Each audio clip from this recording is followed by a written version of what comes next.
Well, have you ever wondered if loved ones who have passed on are still with us as we go about our daily lives?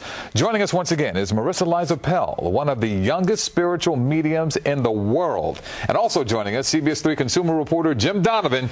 Jim and I recently attended one of Marissa's galleries, and we're here to talk about our amazing experience. You would say it was amazing, right? It was amazing. It was amazing. All right, good. We'll talk about that just a little bit. Let's talk with Marissa right now and get some background. First of all, thanks for joining us, as always. Ukee. When did it all start for you? When did you know you had this gift, or do you see it maybe even as a curse? When did you have this special talent? Well, I never actually planned on doing this. When I was younger, I always knew things about people, but I thought everybody knew these things. And then when I was 14, I had a dream, a very vivid dream of light entering my body that I still remember today. Really? And I went to college, I went to graduate school to do something totally different, and then the path ended back here. What do? You bring people together and Yes. you do what?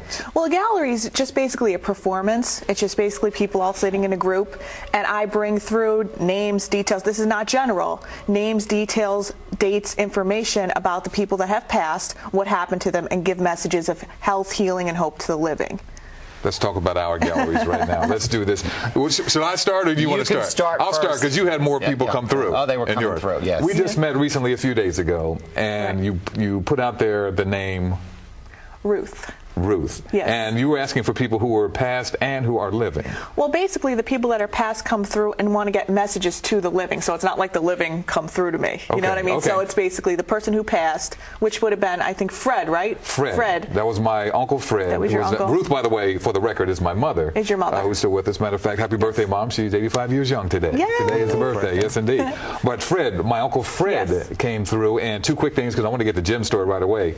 My Uncle Fred was talking about my golf game. And I can tell you, Uncle Fred was my dad's really best friend, like a brother, not blood related, but you have those family members who are considered uncles and aunts. And Uncle Fred used to have the old wooden golf club. He got me interested in a game of golf. We used to play pool.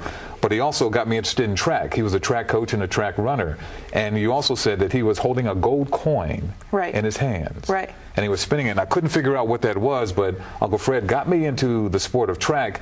And my junior and senior year in high school, I had 6 races in the hurdles, and I won 6 gold medals. Wow. So that kind of freaked me out then, because he helped me get that far, and I won 6 gold medals. But he also helped me out with my golf game. He said to move the ball a couple spaces either forward or back because I'm not coming through right. Yep. I went out the next day, and I think he said I might shoot a 79. I went out and I shot like an 85. But that was close. And he said something about your hip, too, with your golf swing. Your hip was bad. And my hip is bad. I've got some issues from basketball with my hip. He said that's why I wasn't coming through. But that was unbelievable. That was unbelievable, especially with the coin. But let's talk really unbelievable now with this young man. My family came through. In particular, my grandmother. I actually brought her a picture with me. This is Beatrice. And she came through like a bull in a china shop. And my grandmother passed away about 15 years ago, and we were extraordinarily close. We had a great relationship. And she came through and said things that no one else would have known. No friends would have been able to put the connection. There was an uncle that came through, and then in another reading that we had, I had an uncle and an aunt that came through, and Marissa said, did they own a funeral home? Well, they lived in a funeral parlor. They lived in the top floor of a Victorian house. And the interesting thing is that was my uncle Jack and my aunt Fran, and they had said, check your pant cuff, it's ripped. So the pants that I was wearing that day, there was no problem. But I realized when I went home, I had put on a different pair of pants that morning, and the cuff was ripped. But absolutely amazing. She was able to tell me places that I had been to on vacations that I completely forgot about. Even bank account. She knew money in a bank account that I had to check that night and think, I know it's close, but to the dollar.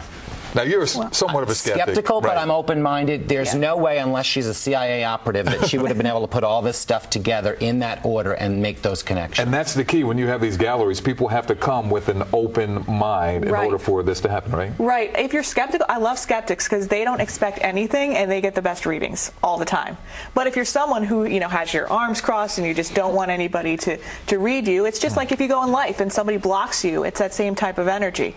But this is, you have to be real careful when you go to a medium because you really do want the details. Because some people out there, you know, not legit. So you really have to be careful about who you go to. But I remember your grandmother's name came through loud and clear. She was loud. You know, she was loud and clear, and it was bumped something everybody else out. Exactly. Wow. Exactly. Well, if you want more details, Marissa is holding a special gallery Friday morning for our Talk Philly viewers. We'll select a small group of you to participate.